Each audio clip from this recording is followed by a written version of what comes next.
put the speakers on. Thank you very much for registering in our conference, and also I'd like to thank speakers who kindly accepted to come here and talk to us about GDPR. My name is Reza Alavi. I'm chairing Information Risk Management and Assurance Specialist Group in British Computer Society, or in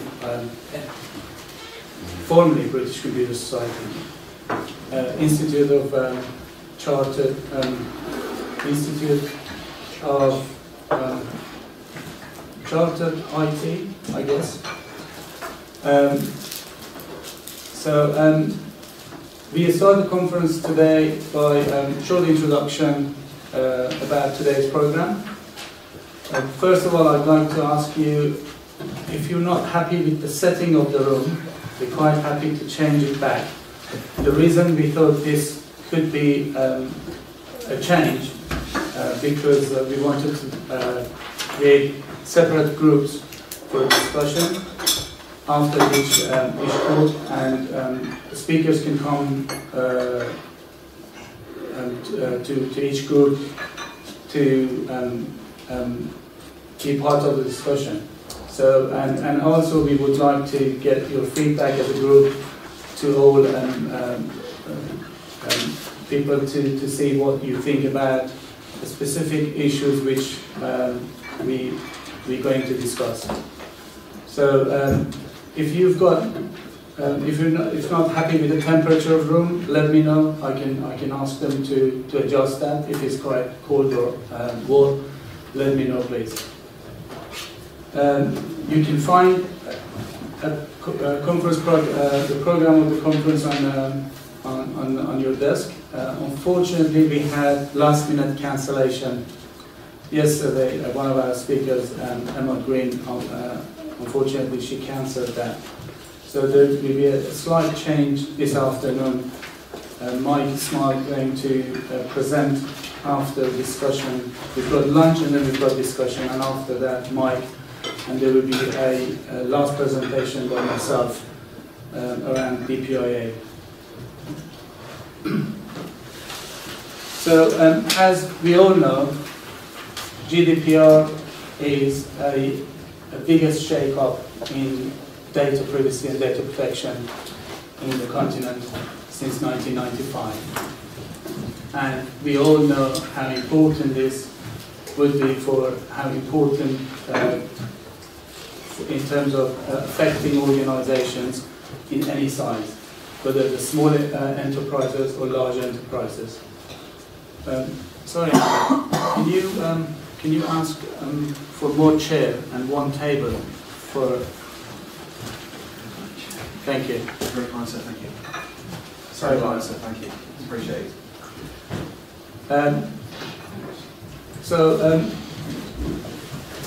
We all know GDPR is going to be a really, really important matter for all organizations in the EU and beyond. So obviously we're not going for the introduction to see what impacts GDPR has.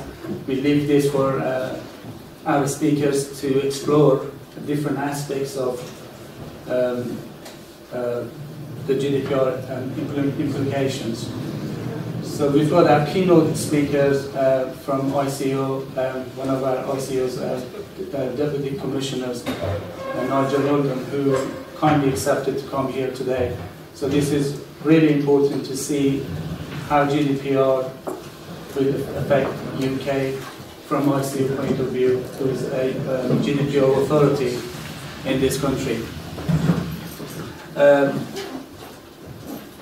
The reason we chose April, because we thought maybe very close to 25th of May, which is the date of GDPR coming to force. I think it's 41 days and a few hours. So I hope this session will give you some indication of GDPR impact, and also we learn from each other in our organizations how GDPR can affect our activities, whether we are in a small, medium enterprises or large organizations. Just a few things to let you know. I was informed there is no fire alarm test lane today. So if there was any fire alarm, please follow the sign to the end of the corridor, and by the toilet that side there is a fire exit which takes us to the road behind the block on the street. So the assembly point will be the road down the block on the main street. We will be filming and recording our session in order, after editing we will advertise this to our BCS IRMA member. This wasn't in our agenda, but we decided to do it for the benefit of members. So those people who are not member of BCS IRMA, I'm quite happy to talk to you about having access to this somehow, to see if we can enable you to have access to this video recording. I'm not quite sure how that works, but I'm hoping I'll find a way to do that. So just let you know, we've got your consent on recording. Sorry. Yeah, just a quick question. Obviously, I'm a member, proud to be. What's the policy in regards to any pictures or any videos that you put on the website for third-party use by companies such as ours, for example? And if you share any pictures, would we be able to share them in return? If you're not happy, or if you can't give us your consent about sharing those, we're not going to. No, I mean, I'm happy to give you consent. So it's a question whether you're prepared to give us a consent so we can use them as well. I don't think we can do that. Right, okay. But I don't think we can do that because we are under umbrella of BCS. Sure. And I think we're not allowed to give this outside organisation. Of course. Even not outside IRMA. So I'll find out. If you can, so that'd be great. Thank you very much, sir. I'm kind of. It's highly unlikely, but I'll find out. Well, sorry, can I just confirm this? It's not possible. Legally, it's out. Okay. Thank you. The toilets we've got more toilets down the corridor on the right hand side when you go out of the room. We've got a couple of them on the other side. In terms of questions, I'll leave to speakers to how they want to run the session. Whether they're happy to take the questions after the session or middle of the sessions, I'll leave it to them. But please, if you've got a question and speakers they're willing to answer in the middle of the session, let me bring you a microphone which we can not only record and can be heard by the rest of the group.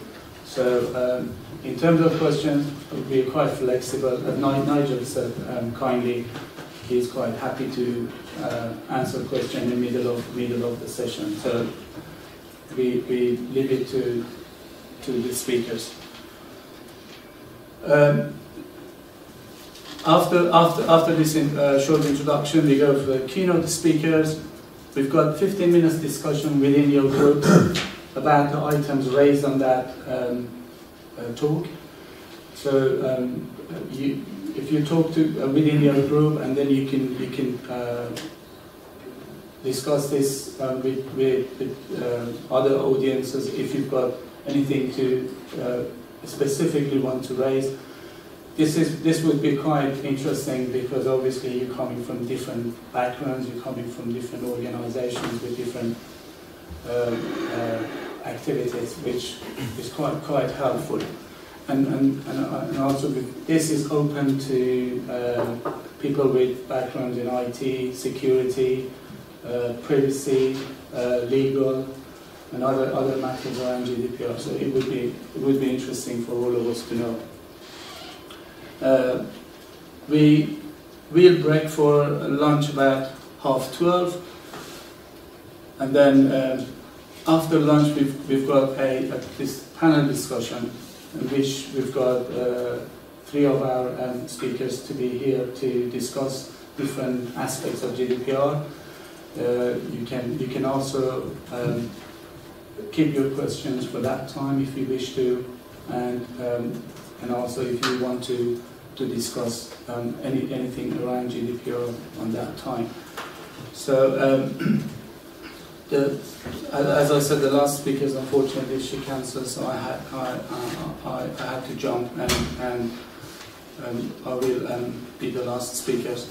We will have we will close the conference at 5 o'clock, but after that we will be here till 6 for any networking, any other questions with any of the speakers around, discuss in ourselves. So now I hand it over to Nigel. Thank you very much for coming. Please hand the applause for Nigel for accepting our invitation. Thank you, Nigel.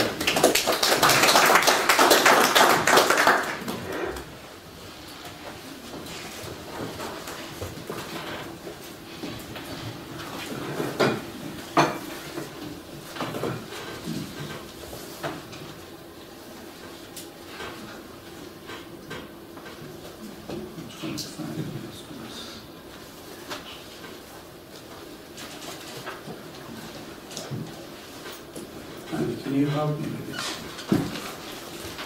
Touchpad is not working.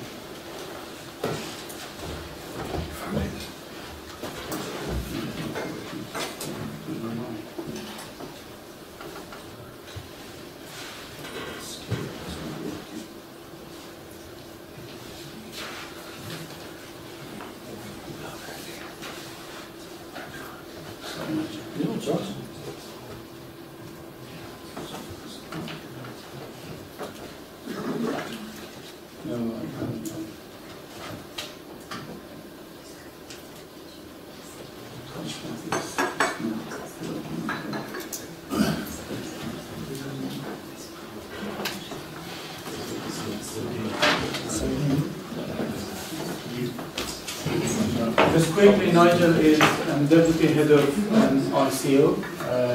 We had a short discussion with Nigel before the session, and Nigel assured us ICO is ready for GDPR, despite some noises who claimed ICO is not ready. So now it's good time to hear from the man himself what ICO has done and what they're planning to do in terms of technical issues of GDPR. Nigel confirmed he's got a team working with him, and they're quite up to date with GDPR. So after this short hiccup, we start listening to Nigel's presentation.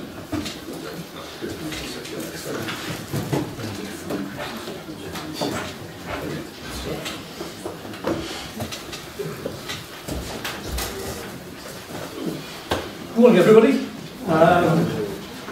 First of all, thank you for inviting me here to speak today. I've been a member of BCS for almost 20 years. I'm very honoured to be a member of BCS. So I'm even more honoured to actually be invited to come and be a keynote to yourselves today. So thank you, Reza. I don't normally work off a script, but I've actually got a bunch of papers here, simply because GDPR has got that many articles to it and that many figures to it. I like to make sure I've now got a piece of paper close at hand that remind me of all these. Although my wife insists it's actually because of my age. I'm more inclined to go on the side of that, there's lots of numbers. So that's me, that's who I am. I'm the head of technology policy for the ICO. Somebody asked me recently in an interview, what aspects of technology do I cover? And my answer was, after a considered pause, was everything that's to do with personal data. So my remit is massive. I don't claim to be an expert on every single technology going, but as I said, I've got a very good team who I work closely with.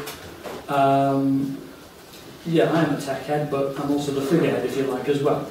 So I've got some very good guys who work with me and for me. And so I'm going to split this talk kind of into two little bits. And the first part is really more come about with recent events. I'm not going to elaborate on which events I'm referring to. I'm sure you know many of the events I'm referring to. And it's kind of almost like a state of play. The current state of the union, if you like. So what I'm going to talk about overall is basically the impacts of GDPR on IT security in general and things like that. But I am going to start with this current state of play, of where the ICO is. To kind of give you some assurance and understanding of where we are. So, GDPR, it's a work in progress for us, as I'm sure it is for yourselves as well. Many people are probably surprised to hear the ICO say things like that. But it is a work in progress. It's something that is evolving.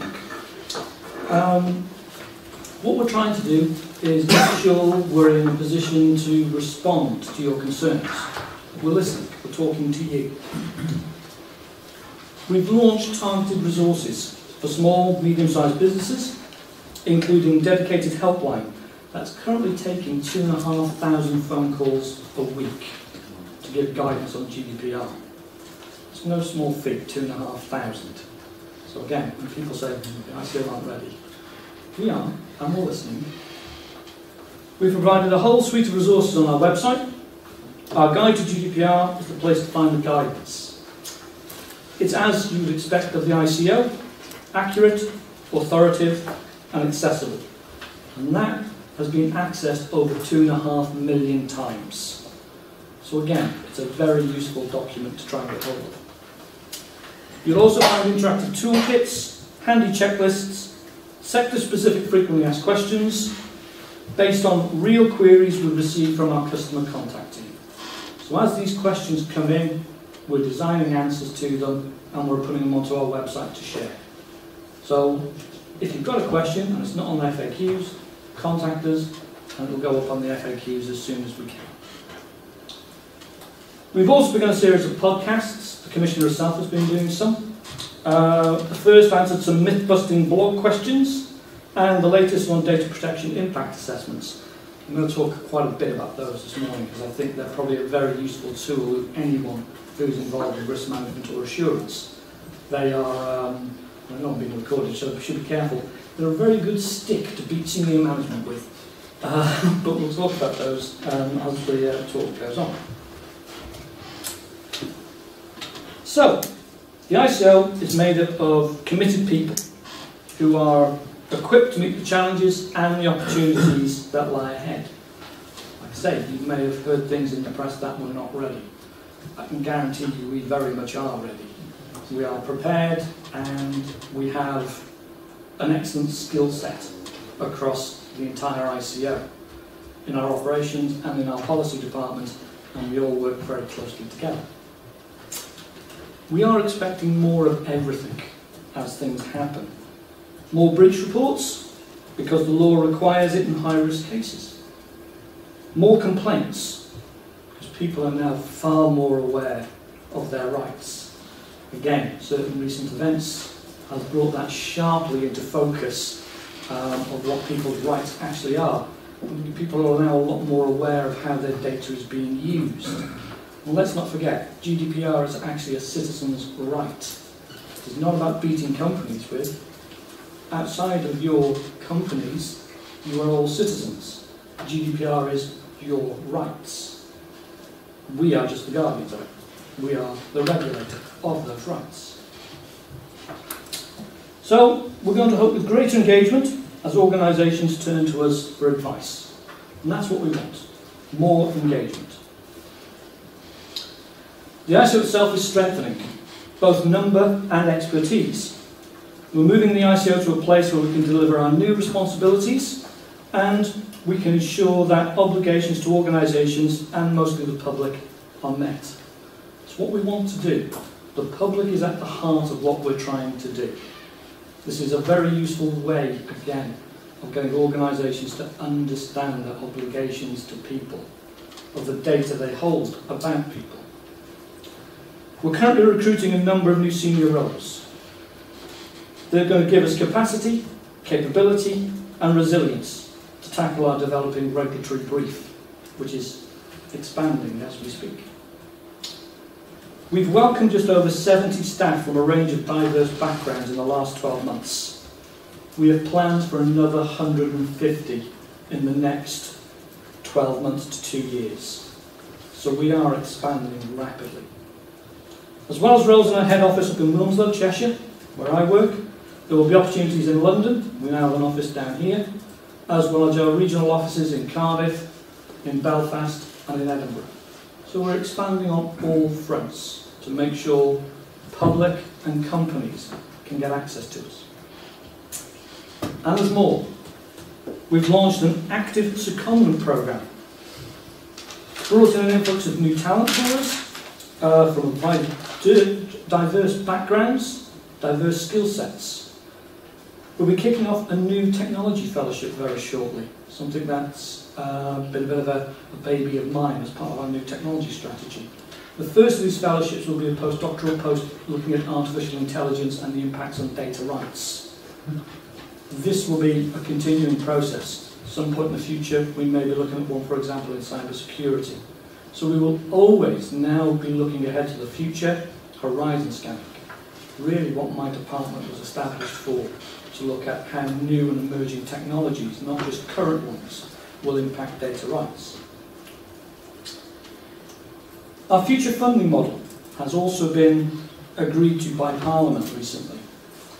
It takes our current budget of 24 million a year up to 34 million a year for 18-19.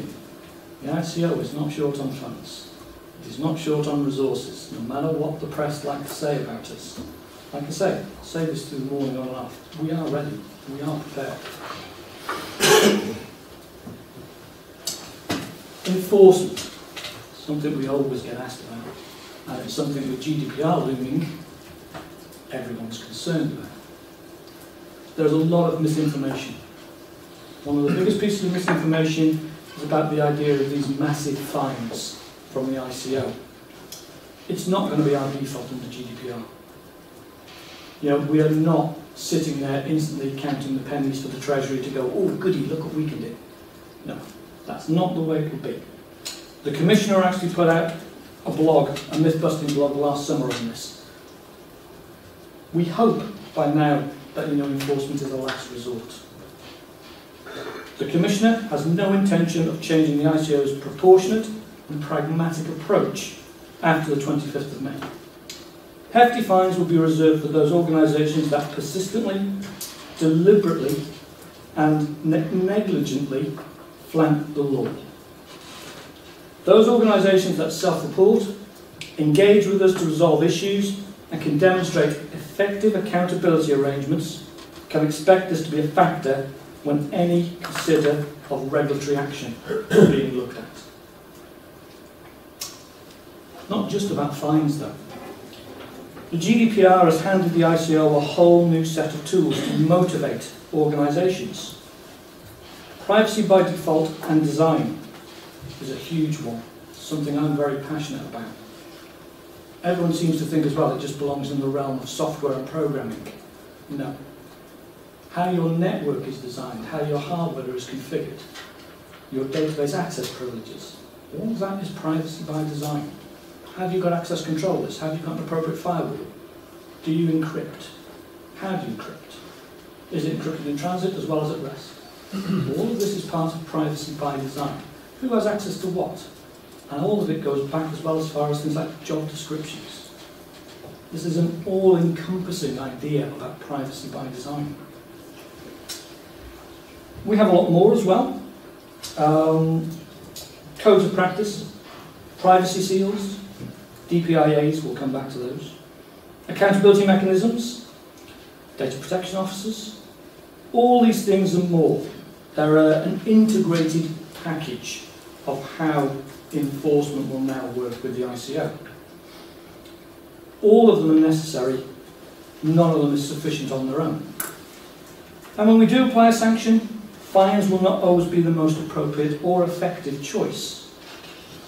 Compulsory data protection audits, warnings, reprimands, and enforcement notices are all important enforcement tools that the Commissioner now has at her disposal. The ICO can even stop an organisation processing data, and that is probably our most powerful tool of all. The fact that we can actually go, stop, do not continue your business. That alone can probably damage a company more than any fine ever could. So all those actions I've just talked about, including stopping, none of these require an organisation to write a cheque to the Treasury. At all. That's another myth as well. The ICO don't get the money. Unfortunately. It goes to the Treasury. So the ICO has no vested interest in how much we fine you. It's not what we do. It's not what we're interested in. That just goes to the Treasury. We are there just to protect people's rights. They will have a sufficient impact on their reputation and ultimately their bottom line. Because let's face it, any company that gets a reprimand from us or with told to stop processing, you're probably going to end up in the newspapers, particularly after recent events. Reputational damage after GDPR comes in after the 25th is probably going to be a lot more damaging. So, the ICO has always preferred the carrot to the stick. We want to do things different. The Commissioner, she likes E-words, she likes fluid enforcement, but she also likes engagement. Why I'm here today, to talk to you, to engage. Education, to explain to people, to engage with companies, to make sure that we're making the best in our country as possible. And encouragement as well. We want to encourage people. We want to encourage organisations. We don't want to punish organisations for breaching the law. The Commissioner actually wants to stop that happening in the first place. Quite a good place to start from. The public. Mentioned the public already. However, the ICO believes the public should be and is at the heart of everything we actually do. GDPR is about citizens' rights. It's about your rights, your individual rights.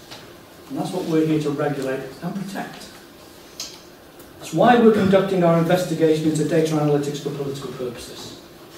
Because it's important that the public is fully aware of how their information is used, how it's shared in modern political campaigns, and the potential impact on their privacy. The GDPR has people at the centre. It gives people new and strengthens rights that gives them more choice how their data is used, shared and stored. It hands power back to the people. And the more people wish to use it and exercise it, the better. The more control they will have over their personal information. So we have rightly been concentrating on ensuring organisations are prepared, but we have certainly not forgot the public in all of this. So what's next? So, we're days away from a new era in data privacy. It's coming. Very interesting enough, the Commissioner used a phrase the other day saying, does it feel like there is light at the end of the tunnel? And I deliberately quoted after it, or is it just somebody with a torch bringing some more work? Sometimes it feels a bit like the latter one, doesn't it? We want you to feel prepared, equipped, and believe it or not, the Commissioner used this word, excited about GDPR. I'm sure many, some, are. I hope you are. It's a great piece of legislation. It's a great regulatory power. For those that still feel there's work to do and to be done, and there are many out there still, the ICO want to reassure you there is no deadline. May the 25th is not like the millennium. For those of you who are sort of my age group and remember planning for the millennium, and we got to January the 1st and went, we made it. It's not GDPR. May the 25th is not the end. May the 25th is the beginning. It's the start of our new journey. The start of a new era in data rights. say, thanks to recent events, they're now very well known rights. People may not know them in detail, but they know they have a right. So, this is a long-haul journey, not a holiday. There's a lot of work to be done along the way. I'm sure you'll have bosses, clients, that are all getting ready for the 25th to buy you a drink, buy you a bunch of flowers, pat you on the back, say, great, you got it over the line. It's just the start. That's the beginning. It's not a case of, oh great, we've got past GDPR day, happy days. No, this is it from now on. Until we change it again, I'm not saying we won't, but let's face it, it's taken 20 years since the last one. So potentially for at least 20 years, GDPR is where we are. It's what we've got to work with. It's what you have to work with. It's what the public has the right to. For some considerable time, I hope. And that is the boundaries that we're going to have to work in and work to. So, it's your job, all of our jobs, to keep our foot on the gas. Keep moving forward to ensure that we are GDPR compliant now and always. And we keep moving forward. So, that's where we are. This is the current state of play. The ICO is prepared. We hope you're prepared. But like we say, it's not a deadline. You know, come the 25th, we're not going to come around and audit everybody in the country and say, are you GDPR compliant? It's not going to happen. What we want is you to be on this journey with us, to keep moving, to keep looking at how you deal with people's data. So, IT security and GDPR. This is kind of more what I was asked here to talk about today, but I thought it was good to give an overview of where we currently are and what we feel is the current state of play for us. So, some of it, I do apologise if it's teaching Granny to suck eggs, but I always like to sort of be very well rounded in what I'm talking about. So increased IT security threats, more legislation, more regulation, pressure from internal and external IT consumers for 24/7 access. They want the latest technology, whilst maintaining the integrity, confidentiality and availability of that information. All of that's essential. We know it has to be. Now more than ever because of GDPR. The Commissioner quite rightly as well always says that this is not revolution, it's evolution. A lot of this Data Protection Act to GDPR hasn't changed vastly. And if anyone sits there going, oh shock horror, I've no idea, I've not seen any of this before, what have you been doing for the last 20 years? I'm sure you'll have some idea at the very least. So, assessing the effectiveness of IT controls is a crucial part of risk management. And the role of IT assurance is to manage an organisation's areas of risk and its exposure in IT. A well-designed IT control framework is of limited benefit if it is not operating as intended or not being implemented. The number of organisations who have policies and procedures that they gave to a new starter on day one, and after that user's been there 10 years, they've never had a refresher course. It's a bit pointless. Policies are meant to be live documents. They're supposed to be reviewed and supposed to be read at least once a year. Your users should be on training courses on a regular basis, making sure they understand their responsibilities. Far too many people in the past, whether that be general users in a company, right the way up to senior management, tend to think that IT security, risk management, that's something the IT guys normally deal with, isn't it? Yeah, we don't have to worry too much about that. Wrong. It's top to bottom. It's all the way from those job descriptions, those policies, those procedures, right the way through an organisation. GDPR gives you this. GDPR puts things, all of that at the very heart of what it wants to achieve for people, for data, for privacy. Sure, I don't need to say this, but I will. Information assurance is the process of getting the right information to the right people at the right time. It benefits business. It increases the utility of information to authorised users and reduces the utility of unauthorised users. And it's that idea of authorised and unauthorised that GDPR looks at. that we are concerned with who has the right to see what and when. That's what risk management is all about. So, assurance is strongly related to the field of information security. Again, I do apologise for teaching Granny how to suck eggs, so to say. It's also part of business continuity. Again, the number of companies who don't take disaster recovery and business continuity seriously could effectively fall foul of GDPR. Being unable to get at personal data that you once had, either via ransomware or a crash, will actually put you at odds with GDPR because you have not protected the personal data you were charged with. Not being able to get access, you don't just have to lose it, you don't have to have a breach. If you can no longer access it, GDPR will come looking for you, potentially. So it relates more to business level and strategic risk management of information and related systems, rather than the creation and application of security controls, although we can use those as part of securing GDPR regulation. Therefore, in addition to defending against malicious hackers and code, practitioners consider corporate governance issues such as privacy, regulation, and standards. Everything that is GDPR, everything that is the ICO, all the way from the Law Enforcement Directive, the NIS Directive, GDPR, and even Freedom of Information FOIA. All of those things the ICO cover. While information security draws primarily from computer science, I'm sure you know this, IA is an interdisciplinary field. It covers many different aspects, and so it should. And it's that aspect, the fact that it's multidisciplinary, fits very nicely with GDPR. It is not about just the IT department trying to fix something. It is about everybody from the bottom to the top, from operations department to HR, to finance, to production, whatever it may be, all of them being involved and understanding that risk management, risk assurance, and privacy of data is everyone's responsibility.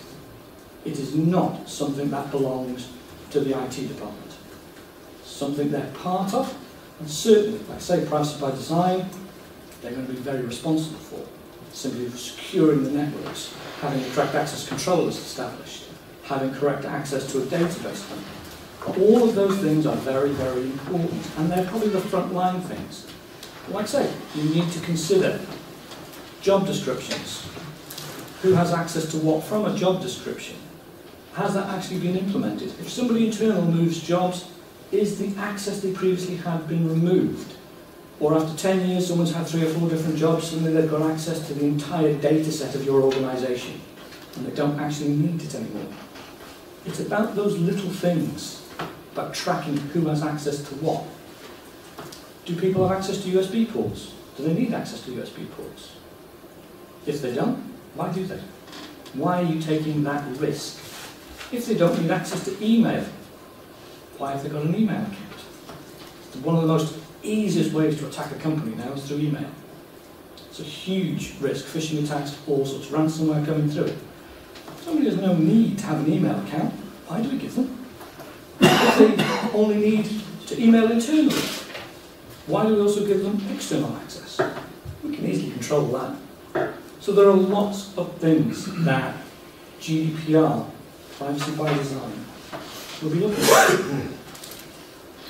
So a risk-based approach is a good place to start with GDPR. Like I said, it's a cross-discipline approach. If you're used to looking at risk management, you'll do very well with GDPR. It is very much built around the idea of risk mitigation, not risk avoidance, necessarily. So for many years, the ICO, we have championed the idea of voluntary privacy impact assessments. This idea that potentially high-risk, innovative types of processing under the Data Protection Act 1998, we would ask you to voluntarily do a privacy impact assessment, a PIA. Under GDPR, as from the 25th of May, this is now a lot more formalised. There is actually use and requirement, legal requirement under certain circumstances, to do a DPIA, a Data Privacy Impact Assessment.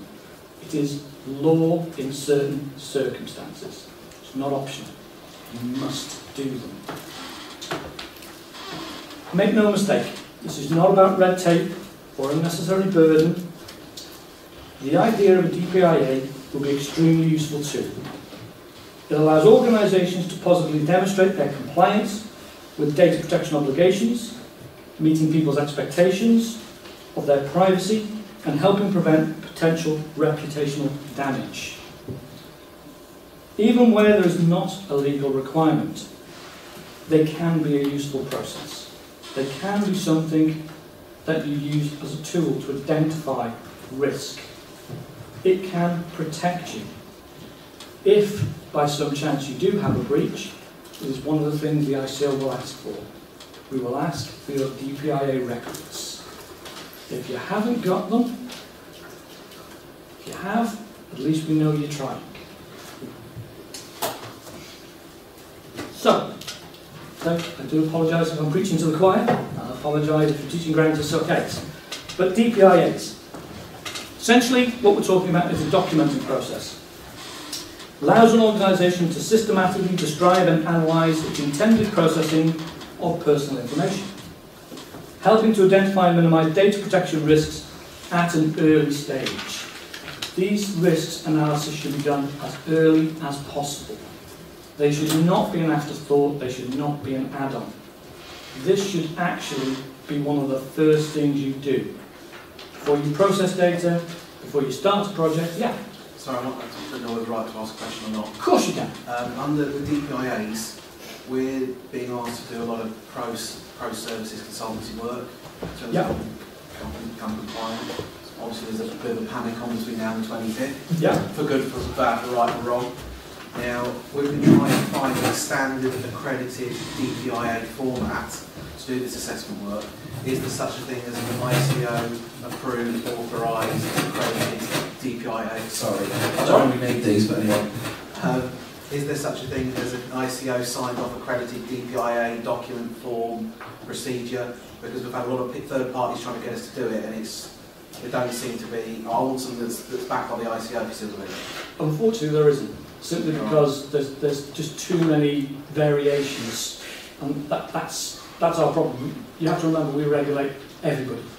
Every single company in the UK will have personal data used for their own staff. So we can't produce a DPIA form that will take you through everything.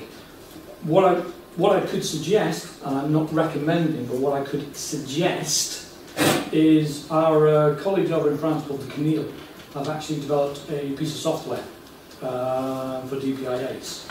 Now I've had a brief look at it. I do have some semi-issues with it, but if you've got somewhere to start from, that's probably the best way I So can do it. obvious distinctive questions that are available in English. Yeah, it's English. Okay. You can actually click a different language. What's it called, sorry? It's just, if you just search for the CNIL, C-N-I-L, C-N-I-L. and then put DPIA. Brilliant.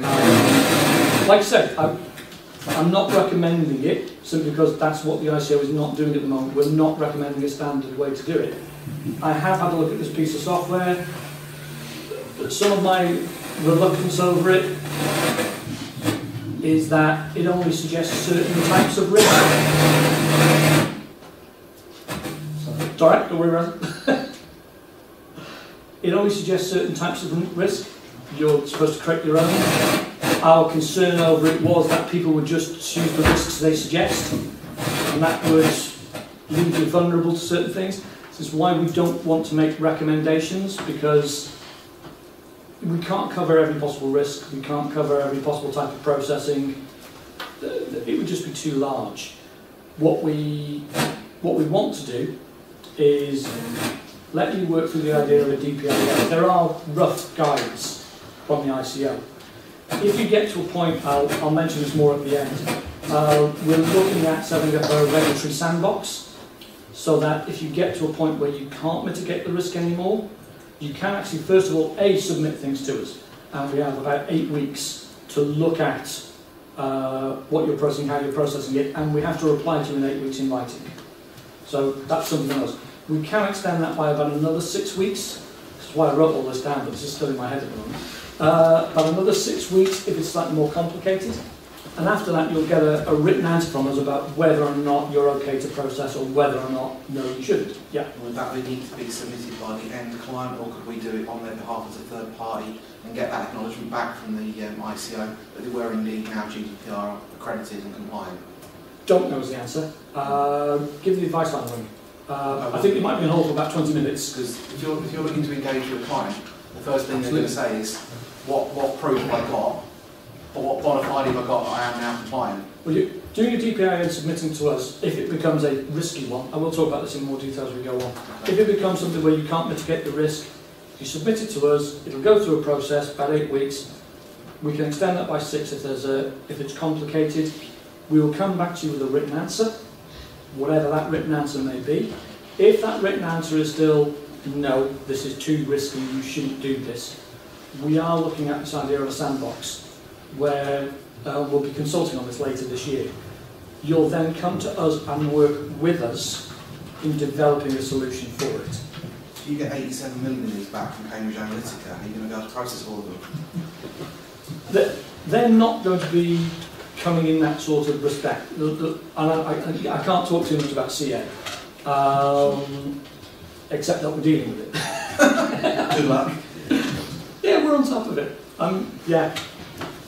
Better than people think, but we're on top of it. But does that answer your question? It does, sir. Yeah, I'll be repeating some of this as I go along because these questions have finally come up. So is that a binding? Sorry, is that a binding decision from the ICO? Yes, I think it'll be very much. Or is it just guidance?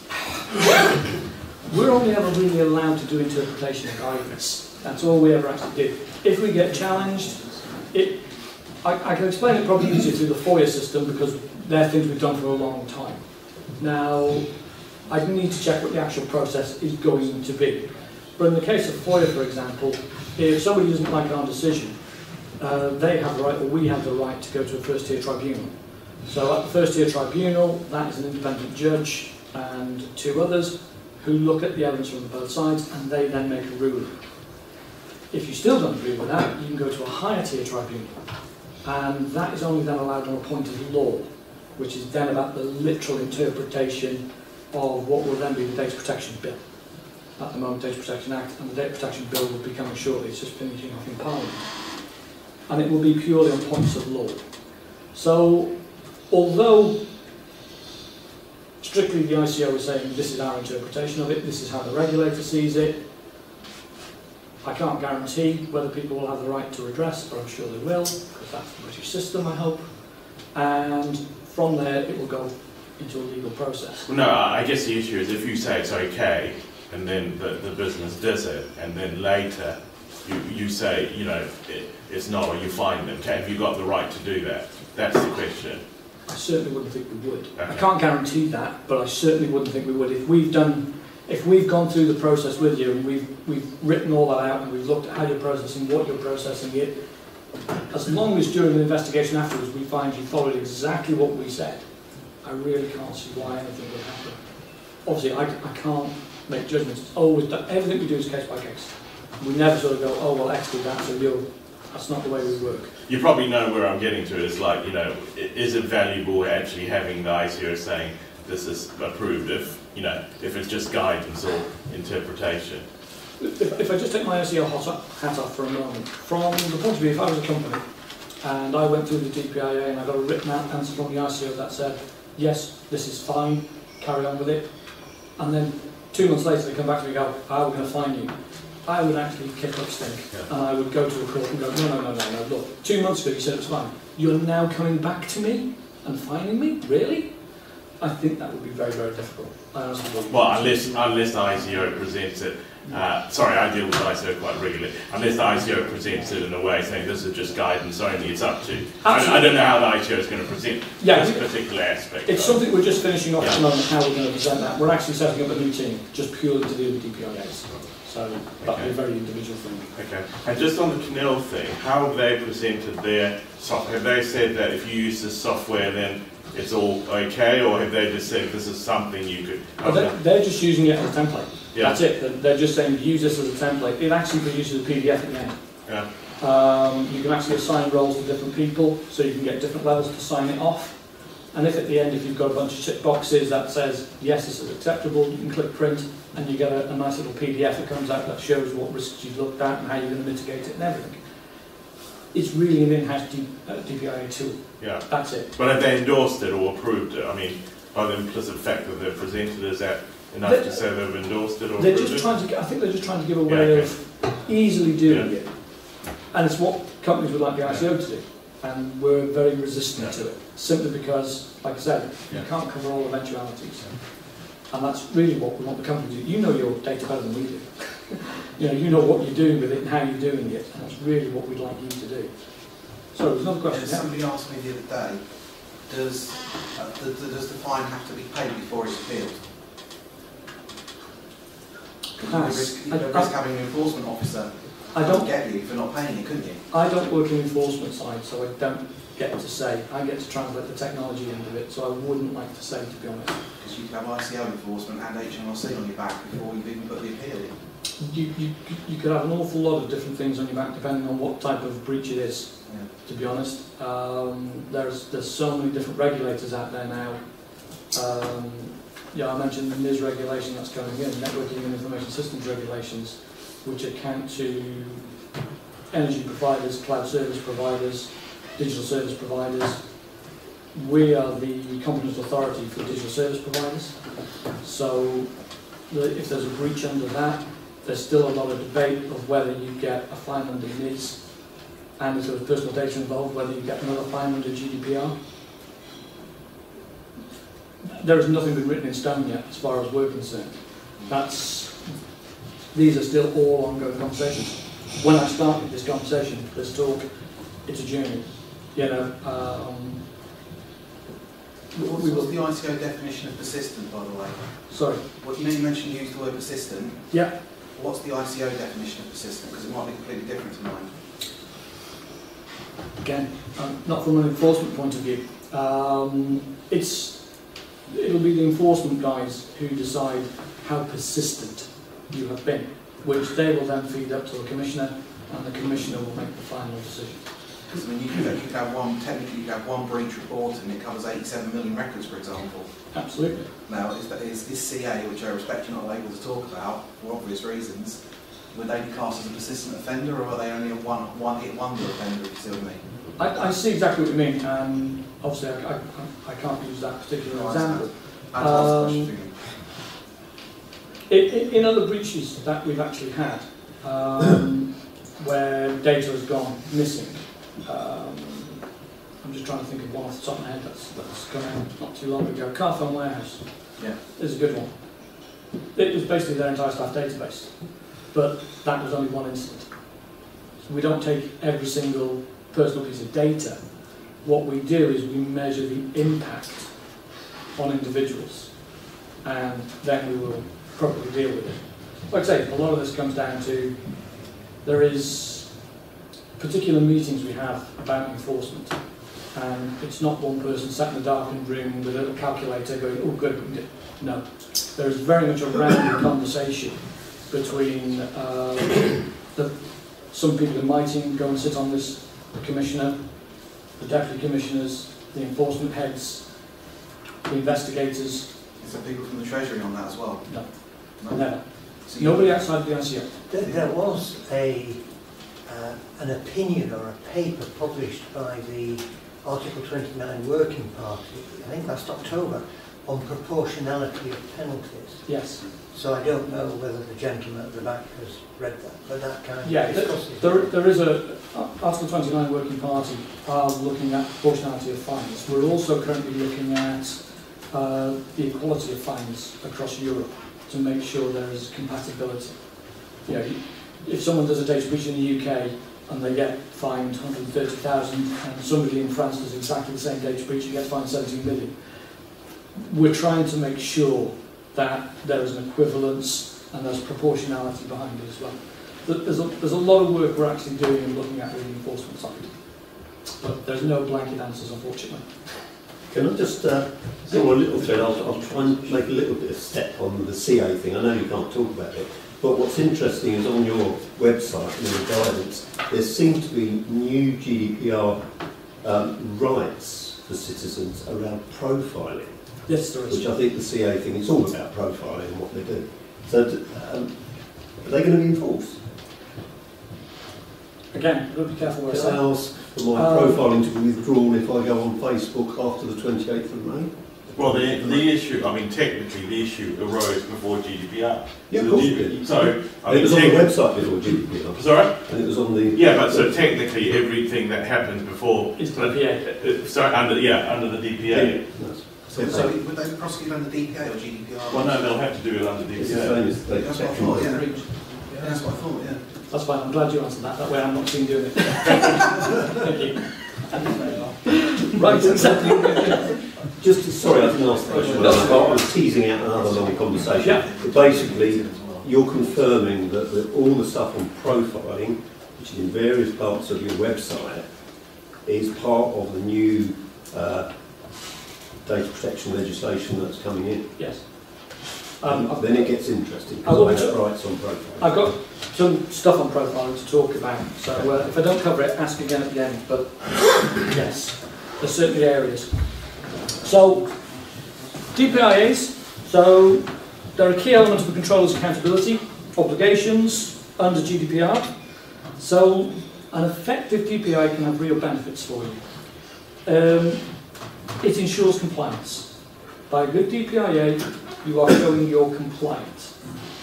You're building external trust, because something we recommend you do is obviously remove all personal data or personal information, but publish your DPIAs to show you are taking responsible steps about people's privacy. Under GDPR, controls will be required to complete a DPIA where their processing is likely, don't ask me for a definition of likely, to result in a high risk to the rights and freedoms of natural persons. Likely does not mean the risk is certain. Okay? It's not about certain risk, it's about a likely risk. So, it'll be the responsibility of the controller to assess the level of risk of their intended processing by making a reasoned judgment on the likelihood and potential severity of harm. This is why we haven't produced a template. It is your judgment, your data, you understand how you're processing it better than we do. Our guidance includes examples highlighted in the GDPR and also a further list that the ICO is legally required to develop of the types of processing likely to be high risk. So we are producing guidance on this, so again, go and have a look in the GDPR guide. So our draft DPR guidance builds on our previous PIA code with further detail on specific GDPR requirements. Gives details on the circumstances where controllers will be required to consult the ICO prior to processing. If they cannot identify measures to reduce the potential risk identified in their DPIA. So we are there to have a conversation, and this is that 8-week statutory response. We will get back to you in writing, but we can extend that by another 6 weeks if it's complicated. So we will then look at what you're doing with your DPIA and tell you whether or not it's safe to continue. So as well as offering advice, the ICO could in some circumstances issue a formal warning or even take formal action to ban processing altogether. So if it's something incredibly risky that you can't mitigate and it would create severe harm, we can actually stop you from processing. So, what's new under GDPR? You know, as I've said, it introduces this new obligation of the DPIA, and you must do it before carrying out processing. Anything, like I say, is likely to result in risk to individuals' interests. So, like I say, if your DPI identifies high risk and you can't mitigate it, you need to consult us, the ICO. Key element of a new focus on accountability, this is where this comes from. The idea of data protection by design and more risk-based approach to compliance. So this is why I think assurance is the perfect place to start from. Basically, guys, you're the kings from now on. You are at the heart of GDPR. At the moment, companies probably don't realise it, but what you guys have been doing your entire careers probably is going to help companies. And that's what they need to know and need to understand. So, some organisations will already carry out privacy impact assessments. They may have them. It says a matter of good practice, and I hope more companies do or have been doing it. If you have been doing it, you'll just need to review it. You'll need to go back to it and make sure it complies with the GDPR requirements, because there are a few new requirements. The big change is that DPAs are now mandatory in some cases, and there are specific requirements for content and process. Again, this is why we're not producing a one-off template. One size does not fit all. So, if you've not already got a PIA in process, you will need to design a new DPIA process and embed this into your organisation policies and procedures. So a nice bit of work to get done there. Just do that in an afternoon, can't you? Back at the beer mat, just write a few things. So, as we head towards the 25th, you'll need to review your existing processing. Look at how your operations are done and decide whether or not you need to DPIA for anything which is likely to be high risk. Place to start. Start with the high risk stuff. You will not need to do a DPIA if you have already considered the relevant risks and safeguards, unless there has been a significant change to the nature, scope, context, or purposes of the processing. So if nothing's changed, and you've got a good PIA in place, there's a good chance you don't need to panic. Nice and easy, he says. So DPIAs, as I've said, are useful. They're a process to systematically analyse your processing and help you identify and minimise data protection risks. It must describe the processing and your purposes. These are from GDPR. Assess necessity and proportionality. Identify and assess risks to individuals and identify any measures to mitigate those risks and protect the data. That's what we expect to see inside the DPIA. That's where, yeah. If you are, for example, working in the financial services industry, there's FCA guidance, and there are a whole series of things you have to go through the way you process individuals' data. Yep. Have you done any work on looking at, if you've already done one process, do you need to do the other? I know there are some statements on your website about linkages between FCA and ICO regulation, but I wonder if there's any specific guidance. Off the top of my head, I'm not sure. I need to go and look myself. From my point of view, as a technologist, I would always just go and do a good old-fashioned DPIA, belt and braces. And I'd just go through it and find if the stuff you've done for the FCA fits into that, brilliant. That again is more documentation to show that you're respecting and looking after people's rights. That's the important thing now. It's I'd say since recent events, to try and show you're doing it is probably equally important to doing it nowadays. And show it in the format that the regulator you're dealing with in this particular occasion, right, would recognise. Yeah, basically. Today I'm talking to the ICO, so I should talk about the DPIA. Tomorrow I should talk to the FCA, so I should talk about my MiFID II compliance, for example. Yeah, basically. Oh. Yes. So can I just ask, I work for a multinational insurance company, so who regulates us? Because we operate in something like 50 different countries. Right. Good question. There is basically the authority you fall under usually is where the head office is based. So if that you're, would be a foreign country. which country? In this particular case, this company is Italy. So it's Italy. So it's inside the EU. Okay. So if there was a breach, what first of all happens is, depending on where the breach took place, that authority starts to run the investigation. What will happen is they will then notify any other authorities where there are companies or the company is based, and it starts to become a joint investigation, but there will always be a lead authority behind it. So where the breach takes place, they're the ones you report to. It also depends on where you're processing the data to begin with. If you're not processing the data inside of the UK and you're processing it in, say you've got an office in Germany that does all the processing, that's where the processing takes place. So the breach would probably have happened in Germany. This is why DPIAs, we can't do one size fits all. So what about the derogations that are currently discussed in the House of Commons in relation to insurance, specifically the fact that, for example, they're trying to put through that we will not need to seek explicit consent in respect to sensitive data. I'm not a politician, I'll wait and see the outcome. What would happen if they haven't gone through in May? Presumably the law will come in and it will be as it is, and we would have to work to that rather than the derogations which are currently being discussed. Technically, GDPR has been in place for 2 years. It's just never been enforced yet. We're still using DPA until the 25th. That's been the 2-year run-up. So technically it already exists. The UK has the data protection bill.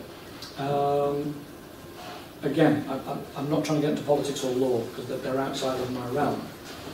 But if the EU, from its regulators' point of view, doesn't adopt those, yes, you're fine in the UK, but you're not fine in Italy. Because the data protection bill is British law.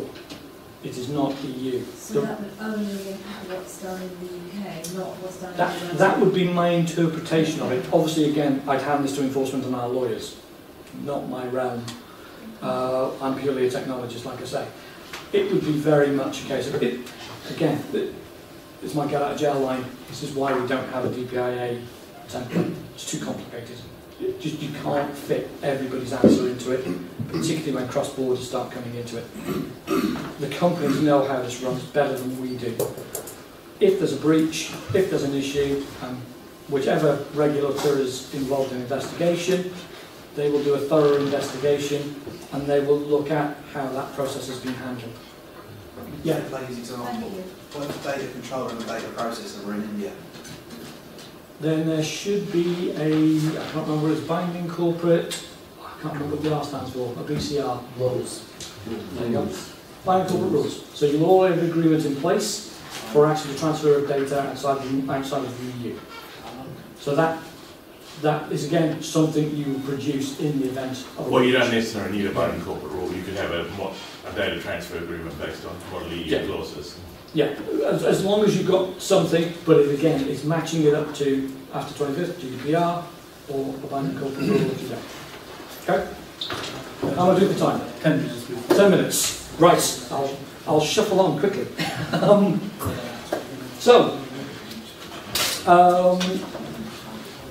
So we have all of those that are behind your DPIA. So it doesn't have to eradicate the risk. That's not what we're talking about here. We're not talking about eradicating risk. We're talking about mitigating risk. What is an acceptable risk? Again, any risk management expert will tell you that that differs depending on the situation, depending on the company, and so on and so on and so on. And that's really where you guys come in. You know your data better than we do. Okay? So, you must do a DPIA for processing, like I've said already, for anything that is likely to be high risk. But, like I say, it can also bring together broader compliance, financial, reputational benefits for having a DPIA, for ensuring that you've at least tried. So, I'll move on a little bit, rather than talk generally. So we'll talk about the when. When do you need to do a DPIA? You must do it before you begin any type of processing, which again, like I say, likely to result in high risk. My recommendation would be do it anyway at the start of any project that involves processing data. It's always a good place to start, and it's always a good document to have, and keep it updated, refresh it, renew it. So this means that although the actual level of risk has not yet been assessed, you are going to start screening for factors. So again, it's a proper risk management process. It's looking at the outset. You might get to the point of go, do you know what, we don't need a DPA anymore for this, there is no risk, there is da-da-da, and we're not really involving that much personal data, or we're not involving any personal data. Off you go, that's great. However, it's better to have that process in place as you go, find out halfway through that, all right, we're going to be dealing with sensitive information and lots of it. Having that DPIA will help you guide through that process. So, in particular, GDPR says you must do a DPIA if you plan to. Use systematic and extensive profiling with significant effects. So in other words, if you're profiling people and making decisions, and a good example of that would be if they're applying for a loan and you profile them. Well, if you're doing that, then you need to make sure you've got a DPIA in place. Process special category or criminal offence data on a large scale. Again, special category data has changed slightly in GDPR. I'm going off the top of my head now. Bioinformatics data is now in there. Genetic data is now in there. So there are things to go and look at, special category data. Or you systematically monitor publicly accessible places on a large scale. Again, when we're starting to talk about this now, artificial intelligence is rearing its head, and as the technology advances, facial recognition, tracking people, individuals in large public places will require DPIAs to be done. What we also want you to consider is if there's any use of new technology. The one that I've been working on a lot recently is artificial intelligence and transparent algorithms, opaque algorithms, all of those types of things. If you're going anywhere near AI, please do a DPIA. And if it comes out at the end of it, it's still high risk, please come and talk to us. We want things like AI to be the huge driver for the UK it can be. What we don't want to do is people just to run away with a new technology and flout people's rights. Use profiling or special category data to decide on access to services. Again, need to look at. Profile individuals on a large scale. Process biometric data. Process genetic data. Match data or combine data sets from different sources. Going back to aggregate data sources, which could cause the idea of identification taking place. That you could actually combine 2 or 3 sources and suddenly you can identify individuals. Yeah? Would you consider an IP address personal data, or does it depend on who's collected it? We're still having a bit of a debate over whether an IP is actually personal. To a certain extent, yes, because obviously if you're at home, there is a fixed IP on the outside of your router that was supplied by. If you're using a VPN or something like that, then... Yeah, this is a job, again, a lot of this is going to be case by case. Probably what is classed as more personal would be MAC address. The fact that my phone might vary IP address as I move from place to place, but my MAC address won't. So if you were looking at MAC addresses being stored in a MAC table or something somewhere, you could probably see where I've been. Could I mention IPv6? Yeah. You certainly can mention IPv6, horrendous thing. Yeah, I mean IPv6 is going to be a lot more interesting simply because we're getting beyond firewalls, we're getting beyond NAT and PAT, and it could just be yours, which means somebody can really track your movements quite a lot. You can see I get animated when we talk about tech. Far more in my realm now. Yeah, and this is the type of thing that will actually come down to me and my team to sit and discuss about IPv6, about IPv4. Is it personal? When is it personal? When is it not personal?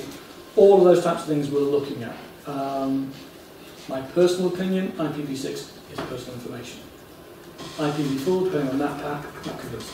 Yep. So if I put a different hat on, so I represent a cybersecurity company, yep. And we do a lot of log file analysis. Yep. Well, we don't do it, our clients do it. Yep. Does that mean to say every time they implement in the European Union or covering European Union citizens, they're going to have to go through a DPIA and register?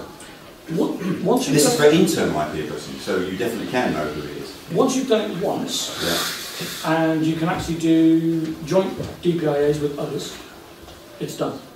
So it's do it once and it stands. So you could do a DPIA on behalf of a community of like-minded if everyone's on board with it, yes. Joint DPIAs are absolutely fine. If they are doing exactly the same thing as you, across the board, you can actually do a DPIA for a group. So it would be quite a good community activity. Absolutely, absolutely. Because you're not sharing personal data at that point, you're sharing the idea of how you're going to deal with this, and that's absolutely fine. Okay, I've got one more before we move off that slide. Yeah. Are you familiar with the concept of DevSecOps? Of what, sorry? DevSecOps. Heard of it, not overly familiar. You know DevOps? Yes. The idea is to put security in as you're doing the development. Which would make sense. Yeah, but developers want to get stuff working, you must stop it. Privacy by design, you haven't got a choice. Yeah, well, that's what I was thinking. So there's a whole set of activities to educate the development community. Absolutely. The beauty of privacy by design, in my opinion, and this is a great tool to get everybody to sit up and pay attention to how we process data. and where it is in our organisation. I've met an awful lot of IT guys in my time who sit there and go, no, privacy is not my problem, I don't care about the data, I just look after the servers, I just look after the infrastructure. Privacy by design, my interpretation, and since I'm the head of technology policy, it kind of stands, is basically your entire infrastructure. That means your routers, your switches, your firewalls, everything falls under privacy by design. Now, I'd like to say I'll deny this, but I'm being recorded. If you wish to use that as a stick to beat people to get them to actually make sure that a network has been sectioned off properly, that proper access has been given on a database, that accounts for administrators, tracing backdoors, use it. Privacy by design and by default is really a great way to get people to understand that everybody is responsible for privacy. And it's a really good way to do it. And again, although I open this by saying, you know, we're not going to go after the big heavy fines, you know, we're going to be, you know, moderate in what we do. At the same time, I've heard stories of people frightening the bejesus out of their senior executives. I heard of one gentleman walking into a boardroom and he wrote 96 million on the board. And they all went, what's that? And he went, 4% of your turnover. And I went, you what? He goes, that's how much you can be fined. Just thought I'd let you know. Now, I'd like to spend 500,000 please. They signed it off apparently, there and then. May I suggest to leave the rest of the questions for, because I'm out of time. Nigel will be here until... I'm going to be here till just before lunchtime. I've got to whiz off and deal with other things while I'm in London. Spent my life down here recently. Yeah, if I skip forward just a couple of slides. Again, really easy stuff. This is something we've got on our website. By all means, pick it up, use it. It's a very simple, it's about the closest we're going to get to a template at the moment. It's a guide. Identify the needs, describe the process, consider the reiterative process. Keep going round. DPIAs are not a one-off thing. There are things you must do over and over again. Keep refreshing them, keep renewing them, make sure they're up to date, make sure that you use GDPR to your advantage. Say, if you want to go and frighten the senior execs, just work out what 4% of their global turnover is and just frighten the bejesus. They'll give you anything you want, guys, honestly. On a more serious note, just to finish and wrap up with, GDPR, 25th of May, we're not the big bad wolf, we're not the Department of No, we want to help, we want you to move forward. Hopefully you've seen by just the questions in this room, the stuff we have to deal with is so diverse, we can't give blanket answers to everybody. And I always feel terrible and I always feel like I'm copping out when I sort of go, well, just go and do a DPI. Unfortunately, there's too much for us to give individual advice. If you do things like a DPIA, if you document, if you do sensible, controlled processes, if you engage with us, if you feel you can't mitigate the risks, these are all things the Commissioner has said she will take into account should regulatory action ever be required. The ones who stick their heads in the sand, don't want to talk to us, don't report breach notifications to us, stay away from us, they will be the ones that end up on the sharp end of the Commissioner. People who engage, people who talk, we will always take that into account. So, just to wrap that up, thank you for listening. Thank you for being very engaging. I hope I've answered your questions. I hope I've not led you down too many strange alleyways. And thank you very much for listening.